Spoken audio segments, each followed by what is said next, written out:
The WWE Network was launched in February of this year. In addition to the signing of the new deal between NBC Universal and the WWE, the stock crashed and a whole bunch of other stuff. It was one of the black days of Black Fridays in WWE history, where a lot of budget cuts needed to be made. A lot of room needed to be made in the budget for the WWE Network and its impending success or failure, depending on how you look at it. A lot of talent had to be released, especially in June of this past year. I think maybe 12 people were released in just one day. What else happened? The lack of pyro, the lack of trucks traveling around. That's why you don't see the Bad News Bear podium around and stuff like that anymore. A lot of room had to be made in the budget for the new WWE Network. And also came with that was a lot of releases, not only on screen in terms of talent, but also backstage and people working at the headquarters in Stamford, Connecticut as well. And at the most recent conference call in August, they made that known. It wasn't as big of a deal. The stock didn't crash again, but they did have to announce flat out. They just said, we're going to be having to fire around 60 to 80 people from our headquarters. I can't remember the exact number, but I know it was around 60 to 80 people, I'm sure.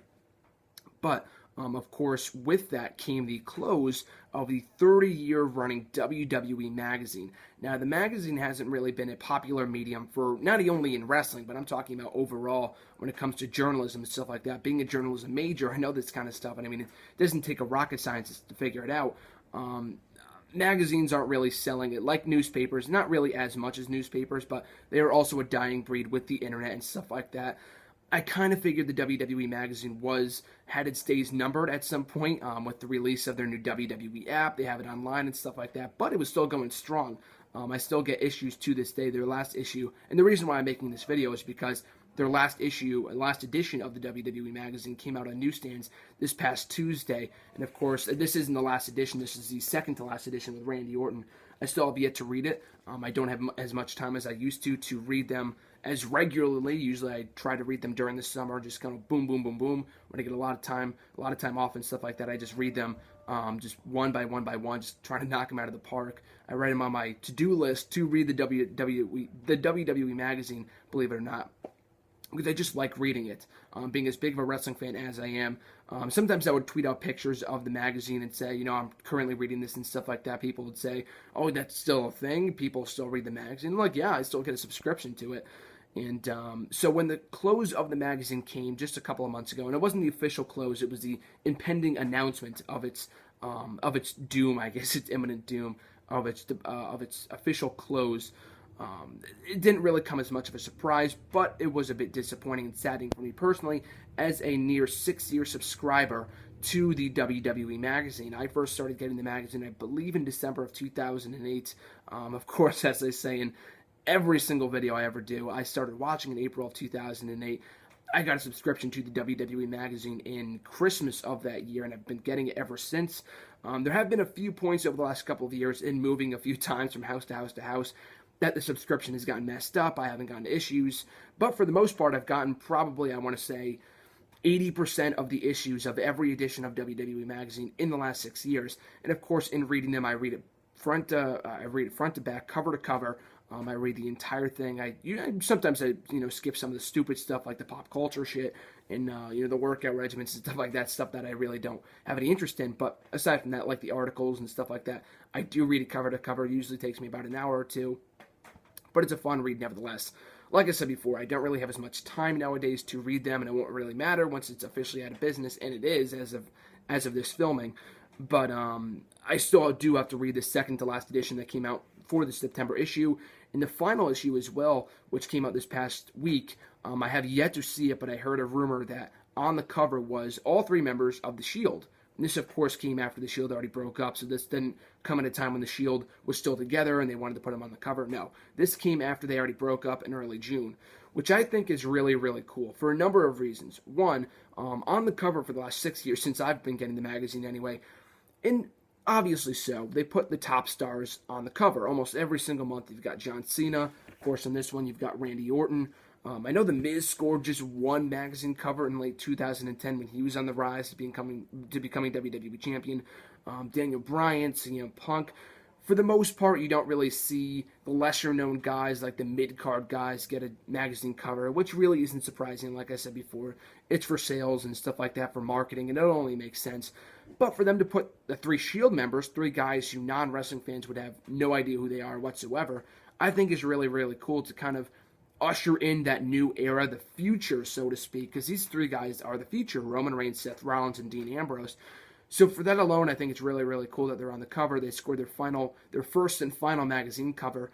It's not set in stone that we won't see the magazine make a return at some point. I know it's been rebranded a number of times over the last 30 years, and reading the magazine, their traditions and stuff like that, it's not completely out of the question that the magazine is dead. I mean, as of right now, it is. But I mean, they could always bring it back at some point. I wouldn't put my money on it, considering the fact, like I said before, magazine is kind of a dying publication. It is a dying breed in today's journalism and reading and stuff like that with the internet and stuff along those lines. So I'm not going to put my money on the magazine making a comeback, but it is a possibility, especially with the WWE app and stuff like that. I mean, it's always possible that it can make a comeback. Being a longtime reader of the WWE magazine, I would love to see it make a comeback. But like I said before, I wouldn't put my money on it. But even still, I do, like I forgot to mention this before, but I do have every edition that I've ever collected of WWE Magazine. WWE Shop actually had it up on their website. They had every edition of the magazine, I think from its rebranding in 2006, and they had it up there for maybe, you can buy it for maybe $6, $7, $8. Now they're up there for like $1 since the close of the magazine. Now you can buy them at such a discounted rate. But if you're interested in getting a magazine and you don't have a subscription, but that's the place to find them. I'm not sure if they're still up there. They took a lot of the editions down. There's only a few of them up there. A few from a couple of years ago, few of the most recent ones, but that's about it. All coming in at only like $1.99 or something like that. So if you want to get a cool bargain and get a few articles from the magazine, you can always do so by checking it out on the WWE Shop website. But like I said before, every edition, even dating back to the very first one I got in December of 2008, I have, not here in my dorm, of course, I won't bring that up to school with me, but it is at my house back where I live, back in Connecticut. I have every edition I've ever read. Like I said before, there were periods of time over the last 6 years where I did not collect it because it didn't come in the mail. The subscription got messed up and being moved a number of times from house to house to house, so that got confusing. But for the most part, 80% of the editions that have come out in the last 6 years I own and I have collected. It's a huge-ass box. I only have one magazine I think I have double of, because one came in the mail and I had already bought it at the mall or something. It has Jeff Hardy on it. It's almost, I think, 5 years ago, believe it or not. I think it's the September 2009 edition. All right, yeah, the 2009 edition of September of that year with Jeff Hardy on the cover. I might probably keep it, just for the hell of it, or might sell it off or something. It's probably not going to be worth much, but even still, it's pretty cool, nevertheless, considering Jeff Hardy's on the cover. But even still, though, I would, as a thumbnail for this picture, I would have put my entire collection of the magazine. I was going to take a picture of that. I was going to spread out all the magazines and take a picture of it before I left for college a couple of weeks ago, but I was unfortunately not able to do that. I didn't have the time.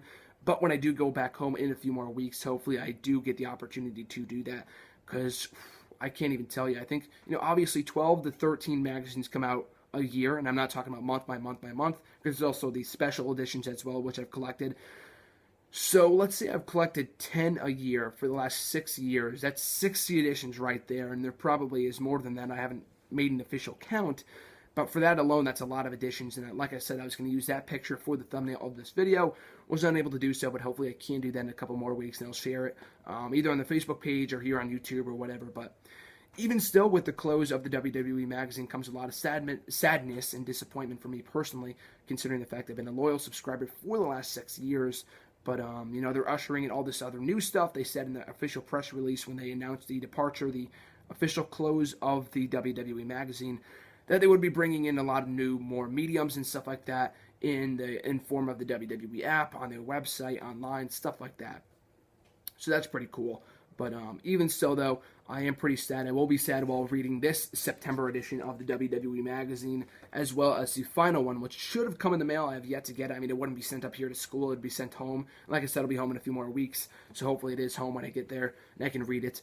But I will miss taking time out of my day to read the WWE Magazine. Like I said before, I don't have as much time as I used to, but usually I would take a few hours on a weekend when I didn't have anything going on to read the magazine, because it is so much fun for me personally. Maybe not to some others, but The articles are very well written. They've got a lot of creative stuff in there. The posters, I think, too, I forgot to mention, too. A lot of the posters that you see on my wall in my dorm, not in this video, I don't want to switch the camera around right now, but in the hashtag SJSM videos, the way that I film those on my computer, you can see the posters in the background on my wall. I've posted pictures of them all the time on Facebook and stuff like that. Probably 80% to 90% of those magazines come from, of those posters come from the magazines, because they would always come with a free poster in every single edition. And it was so cool to get me a free poster. I'm a huge poster collector, and I have probably 2 to 3 dozen posters at home and here. So that alone is really cool. But even still, I'll miss getting those free posters in the WWE magazine even every month. But even still, though, I'll be probably going back at some point and reading some of the old editions that I have of WWE Magazine to see how much it's changed in the last 6 years alone, let alone 30 years since it first started. But there was actually, I forgot to mention this too, and I'll let you go, but there was actually one instance, I can't remember what exact edition it was either in the October, November, or December editions of the WWE Magazine in 2009 that I got published in it. I sent in a question via the email, and they had when they had AIM, you could send in a question and chat with the editor, which I did do at one point, and that's when IM was still a thing and shit like that. But I did get a question submitted in the WWE magazine, which was really cool. And I do have a picture of it up on my Facebook page if you want to check it out. If you go through my album of photos and stuff like that, it's up there. I posted about a year ago.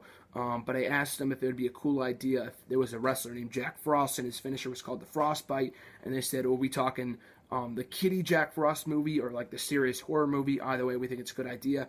It was pretty cool to get my name published in the WWE magazine. So for that alone, I still have that edition too, and I'll probably share that at some point. It's already on the Facebook page, like I said before, but I might share it here on YouTube. But like I said before, in closing, I'm very sad to see the WWE magazine go, but I always cherish the magazine, the memories of the magazine, nevertheless.